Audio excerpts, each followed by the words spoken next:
The LA Clippers have played 3 games, and we've learned a couple of things.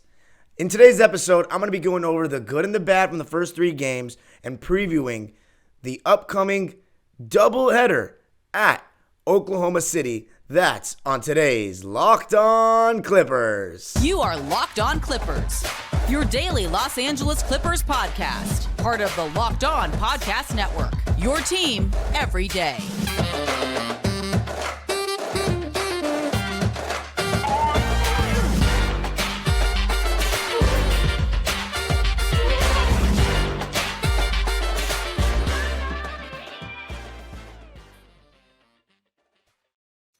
Yes, sir. You are locking in with the Clips. Thank you for making Locked On Clippers the first listen of your day, your team, every day. I'm your host, Darian Vaziri, starting my 18th season as a Clipper fan. And you can follow me on Twitter and Instagram at DimeDropperPod. And of course, to follow and subscribe to my own podcast and YouTube channel called Dime Dropper. I just posted my first game day vlog of my experience at the Clippers-Suns game. So go check that out. Got some good clips in there, like Kawhi's first bucket and one, and some John Wall stuff as well. So it was good stuff. Check that out. And for today's episode, I want to ask you, the subscribers, on the YouTube channel, because it's the fastest way to grow the show, so make sure you keep subscribing. What's the Clippers' record going to be after these 2 games in Oklahoma City? So basically the question is, will the Clippers win both games in Oklahoma City or split? Now, before I get into that, I want to talk about the good and the bad from the first 3 games. So let's get into that first. So the first 3 games, Clippers versus Lakers, Clippers at Sacramento Kings, and Clippers versus the Suns. Now, I said when I previewed these games before the season in the predicting the Clippers record after the first 10 games thing, I said the first 10 games, Clippers got to take advantage of the easy schedule and go 8-2 or 9-1. And by the way, today's episode is sponsored by LinkedIn. LinkedIn is where I got my Rams job as an ambassador. So make sure you use LinkedIn, whether you're trying to hire or you're looking for a job. But anyway, I predicted the Clippers would drop one of the first 3 games. I thought 3-0 would be really good, but I thought that Suns game was probably going to be tough considering we know Kawhi Leonard's going to be on a minutes restriction and we didn't know whether he was going to play. But if we want to talk about positives from the first 3 games, the main question was, is Kawhi Leonard going to look the same? And Kawhi Leonard has looked really encouraging through the first 3 games. I mean, obviously against the Lakers, he came in and made an immediate impact. He got into his bag right away, hit 2 mid-range jumpers, and hit the shot to put the Clippers up 6 to give them that win. And overall, his defense looked pretty solid, and his movement. He was engaged. He looks aggressive. I mean, when you come out with a little pep in your step and you try to get 2 buckets right away, the way he did against Juan Toscano Anderson in that Laker game, you knew. And that was just a carryover from the preseason. You started to see him get more comfortable. You know that he's trying to prove to everybody he's still Kawhi Leonard. He's still feeling good. But his minutes have been so low. Right now he's only averaging 21 minutes a game. So I said he would start out around the 28-29 mark, and I was wrong. It's been even lower than that. Hopefully it slowly starts to ramp up because the problem, one of the cons right now for the Clippers is having Kawhi Leonard on a minutes restriction, having John Wall only getting 23 minutes, is preventing the team from not only fulfilling its full potential right now, but developing certain patterns and lineups that you're going to see throughout the season. For example, Kawhi Leonard's a starter. Obviously, he's the best player on the team, but you haven't seen him start 1 game. Now, I'm not sure how I feel about that. I was team Kawhi Leonard should start and then just get if you want to put him on a minutes restriction with the same amount of minutes, that's fine. But I really liked him starting because then you don't have to incorporate him back into the starting lineup. And one thing that worries me about the Clippers, and it was the same concern I had in 2020 and in 2021, is that there's so much flux constantly with the roster. This guy's out. This guy's on a restriction. This guy's load managing. And it's very hard to develop patterns. And you want to see what I want to see is this. I want a consistent starting 5. And then when Kawhi's out, we have a direct replacement that we always play when he load manages. And if Paul George is out, we have the same thing. Who that is, I'm not sure. I guess I can get into. But right now, Norman Powell is starting in place of Kawhi Leonard. And when we move on to, and when we're talking about some of the cons for the Clippers so far, Norman Powell has not started the season as expected. I thought his Phoenix game was his best performance yet. He was fairly efficient. I think he was 4 for 9 in the game, but he just hasn't looked very good. Norman Powell's his role out there is to not only knock down open shots, take guys off the dribble when people close out too hard, but also to create a little bit as well. And right now the Clippers are struggling to create good shots immensely. I just saw a statistic on Twitter this morning that the Clippers are 30th out of 30 right now in points. So they're not scoring enough. And a big reason is because all three teams have kind of figured something out, and that is when you switch a lot on the Clippers, and I've been saying this for a long time, when you switch a lot on the Clippers, it forces them to play isolation, and what you start seeing is the ball not moving side to side, the ball sticking, guys dribbling the ball for way too long, trying to make their move late in the shot clock, and then the Clippers get a tough shot. The thing is, when teams switch everything, you've got to get the ball to your most reliable creators. And that's Paul George, that's John Wall, that's Kawhi, and also should be Reggie Jackson, Norman Powell, and Marcus Morris. Only one of those three players has performed up to standard thus far, and that's Marcus Morris, who is the only player on the Clipper roster that's had 3 good games. The only one. Because Ivica Zubac didn't play well against Phoenix, even though I think he should have played more. But Marcus Morris, through 3 games, is averaging 25 minutes. He's averaging 15 points, and he's doing it extremely efficiently as well. He's shooting 63% from the field and 44.4% from 3, and he hasn't missed a free throw yet. He has been fantastic, and unfortunately for the Clippers, he will not be playing at Oklahoma City in the first game for personal reasons. So we wish Mook the best here at Locked On Clippers, because I think his dad just passed away. He had a tweet about that, R.I.P. Pops. So condolences to Marcus Morris Sr. We hope to see you soon, because he has been just phenomenal. But best wishes to him and his brother Markieff. However, Norman Powell has just not been good enough. He's turned the ball over too much. It feels like he's kind of pressed when he got the ball. And what I mean by that is it feels like every time he gets the ball, he's looking to attack, and it's forcing him into some tough shots. So I think what I said after the second game was I think Norman Powell needs to let the game come to him a little bit more. And I think he was doing that against Phoenix, and that caused him to shoot more efficiently.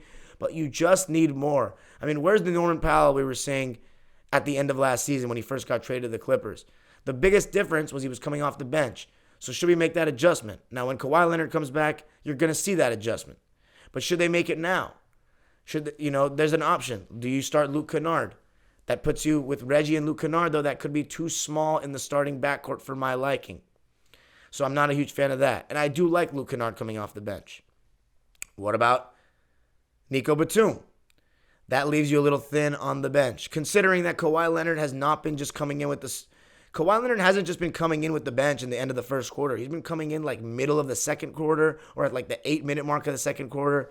So he's kind of playing with the starters when some starters get back in the game. So it's not really Kawhi Leonard being part of your true bench lineup. So if you put Nico Batum in the starting lineup for Norman Powell, you are potentially going a little too big. Well, not too big in the starting lineup, but more thin on the bench. And then there's the Terrence Mann option.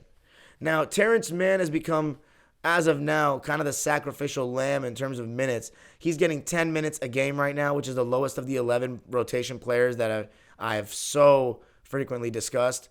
And it sucks because I've been saying that I thought Terrence Mann is going to be such a big part of this team because he's the best point of attack defender the Clippers have, and he's an energizer bunny. He's a good cutter. He's good in transition. He just has a different skill set than a lot of the Clipper players, but when the game slows down in the half court, his offense can be tougher to watch than the other 10 because he's not a great three-point shooter, not a great shooter, period, and he only tends to go drive right when he's going places. When he goes left, he usually pulls up, but he doesn't seem to ever trust his left hand.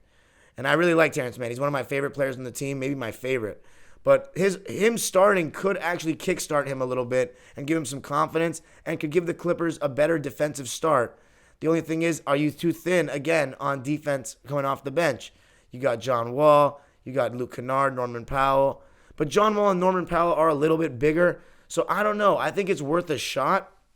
However, in this upcoming game against the Oklahoma City Thunder, or these upcoming games against the Thunder, at least in the first one, the Clippers are not going to have Paul George or Marcus Morris. Marcus Morris out for personal reasons. Paul George with a non-COVID related illness. And coming up I am going to preview those two OKC games, what I want to see, what the Clippers should do about those two absences, and how they should look and if they should win. Going to be talking about all that coming up. These days, every new potential hire can feel like a high-stakes wager for your small business. You want to be 100% certain that you have access to the best qualified candidates available? That's why you have to check out LinkedIn Jobs. LinkedIn Jobs helps find the right people for your team faster and for free. I found my Rams ambassador job on LinkedIn. Sometimes it can be tough, but keep pushing. You can find an opening for yourself. And it's also easy to create a free job post on LinkedIn if you want to get somebody hired for your business. Add your job and the purple hashtag hiring frame to your LinkedIn profile to spread the word that you're hiring. Simple tools like screening questions make it easy to focus on candidates with just the right skills and experience so you can quickly prioritize who you'd like to interview and hire. It's why small businesses rate LinkedIn Jobs #1 in delivering quality hires versus leading competitors. LinkedIn Jobs helps you find the qualified candidates you want to talk to faster. Post your job for free at linkedin.com/LockedOnNBA. That's linkedin.com/LockedOnNBA to post your job for free. Terms and conditions apply. All right. So back talking about the Clippers and the good and the bad for the first couple of games. Paul George has been fantastic. He really has been. Actually, no, he hasn't. What am I saying? He was fantastic against the Sacramento Kings, but I didn't like his performances against the Lakers and the Suns. I thought there was a very clear difference in both games. And no, you might be saying, it's Kawhi Leonard playing. No, it's not. It's not Kawhi Leonard playing. It's the areas in which he's operating from and his aggression level. Paul George against the Lakers was dilly-dallying too much at the top. He wasn't being aggressive enough when he had smaller defenders on him all game. Patrick Beverley, Austin Reeves, Russell Westbrook. He wasn't catching the ball close to the basket. He was trying to face up against them at the top. And they're smaller guards. Their lateral movement is going to be pretty good. It's harder for him to get by them. And, his advantage is that he shoots over them. But if he's shooting a contested 20-footer, contested 25-footer, even though it can be like shooting over a chair, he's having to work a little bit harder when he's dribbling the ball to get that shot. And then you saw him coming off screens in that Laker game, for example. Patrick Beverley blocked him from behind. It puts the big man in the pick and roll and sometimes can crowd the paint. But against the Sacramento Kings, you saw a simple adjustment. Catching the ball in the mid-post, going to work against those smaller defenders. And when he catches the ball in the mid-post, he can turn and face. Doesn't have to back somebody down. He can also turn and face and pull right away without even having to take a dribble, and that's super advantageous for a player of his size. And you saw him have a 40-point game. Now, the Clippers are going to be without Paul George against the Thunder in the first game, but the good news is, Clipper Nation, Josh Giddey and Shai Gilgeous-Alexander will also be out with minor injuries, I believe. I don't think they're anything serious. And Shai Gilgeous-Alexander is off to a great start to the season. Obviously, former Clipper Shai Gilgeous-Alexander, who the Clippers traded for Paul George, very beloved in Clipperland. I think a lot of people, including myself, were really sad to see him go. After a year, he had so much potential. And right now, in 2 games, he's averaging 30 points. Yeah, 30 points. 4.5 rebounds and 6 assists and 2 steals to go along with it. SGA is the real deal. He will be an all-star in due time. He probably won't be an all-star this year, even though you can argue he's already an all-star caliber player because the Thunder are just on a tank. And obviously, their first-round pick, Chet Holmgren, who was the second pick in the draft, is out for the entire season, having been injured in Jamal Crawford's Pro-Am in Seattle. So that's unfortunate. But that being said, Shai Gilgeous-Alexander and Josh Giddey, the two arguably best players in the Thunder. I mean, Shai is the best player on the team, but you can argue between Luguentz Dort and Josh Giddey for that second spot. But with both of them being out in this first game, that makes it a must-win game for the Clippers, regardless of Marcus Morris and Paul George's absence. This is exactly why the Clippers assembled this roster. They assembled this roster for games like this one, where they're going to be shorthanded, but based on the league right now, where a lot of players miss games and organizations are that much more cautious to protect their $1 million investments, you're going to see players sitting out in other games. When people look at the schedule before the season, they say, oh, Kawhi Leonard and Paul are not going to play. Kawhi Leonard's not going to play this game. The Clippers are going to rest a lot of guys. But nobody ever considers that other teams could be resting guys. Like, this idea that Kawhi Leonard's the only one that load manages is ridiculous. You're stuck in 2019. Every single star gets sat on back-to-backs these days. And we already have Damian Lillard, Zion, Ingram. These guys have already taken little injuries and are missing games already. We're not even 5 games into the season. So it just tells you how much the league has changed. Back in the day, it was if you can walk, you playing. Now it's not that at all. If you're not 100%, you're not playing. That's kind of what it is. So for the Clippers against the Thunder, they got to come out, and the biggest thing for me is the start. They got to get out to a good start and don't give the Thunder any life. Because here's the thing about NBA players. You might think, oh, this team is terrible. They're not going to have their best players. There's no way the Clippers can lose. Wrong. We've seen crazier things in the NBA, and in today's NBA, the spacing, it's very easy to create shots. Now, the Clippers, in my opinion, need to switch a lot when Zoo's off the floor, which they already do, but hopefully the switch everything will work very well in this game because the Thunder are not going to have their 2 best one-on-one players. They're going to be led by Luguentz Dort, who's known for his defense. He's averaging 14 points a game so far this season, but Trey Mann and Luguentz Dort are going to be leading the way against the Clippers on Tuesday night. And if they can't stop them from penetrating off the dribble and make that Thunder team take tough shots, then I'm going to have a really concerned voice in the Wednesday pod. And I'm also going live on YouTube after the game on my personal channel, so check that out for an immediate reaction tonight. But it is very, very concerning if the Clippers lose, and I don't think they will. Now, when I talk about the start, who should start in place of Paul George and and Marcus Morris? Now, the obvious answer is it's Kawhi time. Put Kawhi in the starting lineup. I don't think that's going to happen. So I would taper your expectations. John Wall, I don't think he's going to start either. I think it's a matter of time before, I wonder if Ty Lue's reconsidering the Reggie-John Wall thing. And by the way, I rewatched the game. Reggie Jackson, his body language against Phoenix didn't look good. He was very lazy on defense. Didn't really look like he cared much, even though I know he does care. But he just didn't look very lively. And, I'd like to rest him if that's the case, but it doesn't seem like he's on the injury report. So he's going to be playing. So if he's going to be playing, he needs to perform better. I know Ty Lue doesn't want to take him out of the starting lineup for John Wall for 2 reasons. 1, to lower Reggie's confidence, and 2, because it's early and John Wall's still on a minutes restriction. But the Clippers need a better start from Reggie Jackson and Norman Powell in particular if they want to beat the Thunder. They need it. They absolutely need it. Who starts in place of Marcus Morris? I would go with Nico Batum. And now Amir Coffey slides in off the bench with the Clippers to play like a small ball power forward role alongside Terrence Mann. So, actually, you know what? Terrence Mann or Amir Coffey might have to start. That's the thing. So one of those two are probably going to start. So let's just say it's this. Reggie Jackson, Norman Powell, Terrence Mann, Nico Batum, and Zoo. And then off the bench, you have John Wall, Luke Kennard, Amir Coffey, Robert Covington, and Kawhi Leonard. Yeah. John Wall, Luke Kennard, Amir Coffey, Kawhi Leonard, and Robert Covington. Damn. That's pretty good. That's pretty damn good. I feel like I'm messing up somewhere, though. I count 11 players in our normal rotation, but we're missing 2 of them. So that means there should be 9 players. Let me do that again. Reggie Jackson, Norman Powell, starting in the backcourt. They need to have better games. Point blank, end of story. It's not even... Let's look at Reggie Jackson's numbers right now. He's averaging 7 points a game. He's playing 25 minutes. But that's not enough. And Norman Powell's also playing 25 minutes and also only averaging 7 points a game. That is not acceptable. Reggie Jackson's shooting 37% from the field, but he's shooting 50% from 3, mainly because he shot 3 for 3 from deep against the Kings. But need more from Reggie Jackson. And then Norman Powell, I said he was going to be our 3rd best player, and it's looking like a very poor prediction right now. He's shooting an abysmal 26% from the field and 14% from 3.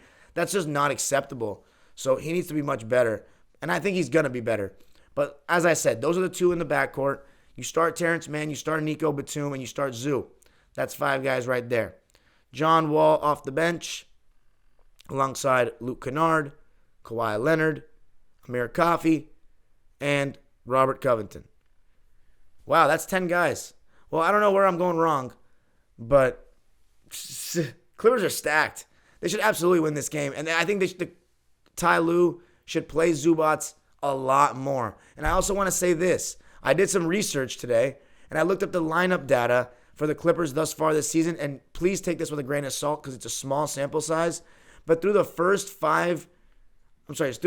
3 games of the season, the 5 most positive lineups based on net rating for the Clippers thus far have all involved 2 players.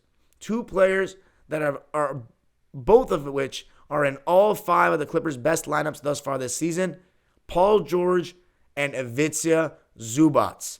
So right now, the small ball look has not looked great, and the last thing the Clippers need, even though they're going to go small in this game against Oklahoma City, the last thing they need is to get eaten alive by some backup center because they're just undersized. So again, Robert Covington, Kawhi, these guys need to gang, rebound in those small ball units, and they're going to need to do that against OKC because they don't want to give them unnecessary life. But coming up, going to be closing out, talking about some last couple of things, last couple of players on the roster, and how I think the Clippers should approach the game against the Thunder. Going to be talking about all that coming up. All right. To finish off, look, this is a really big stretch for the Clippers in the sense that I think they can really kickstart their season the right way. 3-1 sounds a lot better than 2-2. I'm not even going to look at the second Oklahoma City game just yet because I always believe in one game at a time mentality. Clippers got to go in there and get a win, no questions asked. What would be preferable would be a blowout.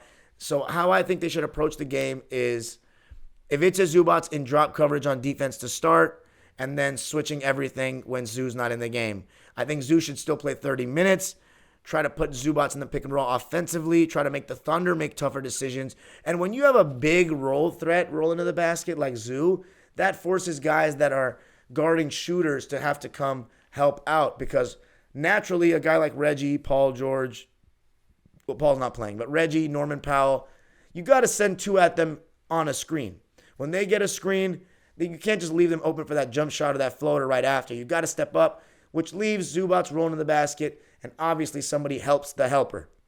But that leaves shooters open in the corner. When it's not Zubac rolling in the basket, let's say it's Robert Covington or Nico. They're not as big of bodies. They're easier to put a body on in terms of rotating. They're not coming down the lane like a wrecking ball because they're not 7 feet, 290, 300 pounds. Ivica Zubac is, and Ivica Zubac has really solid touch around the basket. I expect Zoo to get 30-plus minutes in this first OKC game, and I want him to dominate. Whenever he gets 30-plus minutes, it's almost a guaranteed double-double. So I expect nothing less. I hope to see a good game from Amir Coffey in this OKC game, and we'll see if he starts. It'll be between him and Terrence Mann, but it would be really nice to get big games from both Amir Coffey and Terrence Mann, because Terrence Mann, he could be low on confidence right now considering the minutes or lack of minutes that he's getting, but if he can have a good game, get some points in transition, get some points cutting, hit a couple of threes, that could be huge for his confidence. Another player that would be nice to see have a good game is Luke Kennard. He started the season well, but he had a cold game against the Suns, and that's because the Suns' strategy of switching everything off the ball was a great one. He got no looks for open threes. The Thunder are not as disciplined. And by the way, the Thunder are 0-3 thus far this season. Their 3 games have not been games that you look at the calendar and you say you expect them to win. At Minnesota, they lost by 7, but they competed. I saw a good amount of that game. They really competed. At Denver, only lost by 5. And again, SGA was spectacular. And Josh Giddey had double-digit rebounds in both of those games, which is impressive considering his size. But they only lost by 5 at Denver. And then against the Wolves at Chesapeake Energy Arena in Oklahoma City. I wonder if that's what it's still called. SGA, Shai Gilgeous-Alexander, did not play. So they lost that game by 10. So if they lost to the Minnesota Timberwolves by 10 without SGA, now they don't have Josh Giddey. It should be a win for the Clippers, especially considering John Wall and Kawhi Leonard are playing.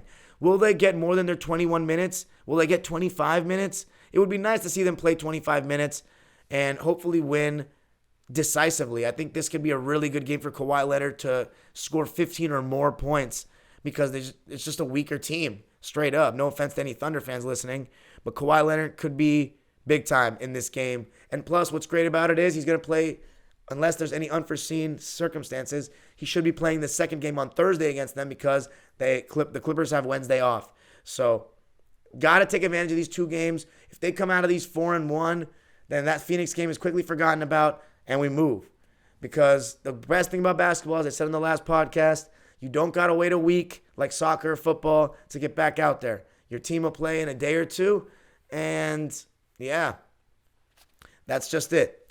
So the Clippers, it's really the starting backcourt and the start that the Clippers need to get to, because you give NBA players confidence on some open shots, lacking in concentration and focus on the defensive end to start games, and then all of a sudden you start seeing them turn into players that you don't expect. And that's because they're NBA players. And when you give NBA players confidence, then you could be in trouble. So the Clippers starting the game need to be very sharp, need to not let them get confidence.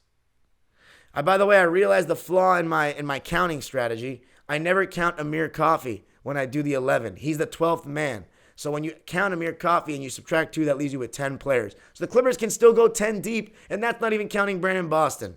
So it just shows how deep the Clippers are, and this is why they put this roster together for games like this one. So hopefully the Clippers get the job done. I will be live on YouTube at my YouTube channel, Dime Dropper, to talk about it. Make sure to subscribe and check out my latest vlog. And obviously, the Wednesday pod will be coming talking about the game as well here on Locked On Clippers. You can subscribe to Locked On Clippers and answer today's question. Will the Clippers get 2 wins here in Oklahoma City? Or not here in Oklahoma City, out there in Oklahoma City, or will they split 1-1? Let me know in the comments. Make sure to subscribe. We are almost at 1,000, and you already know the drill. The age-old proverb, go Clippers!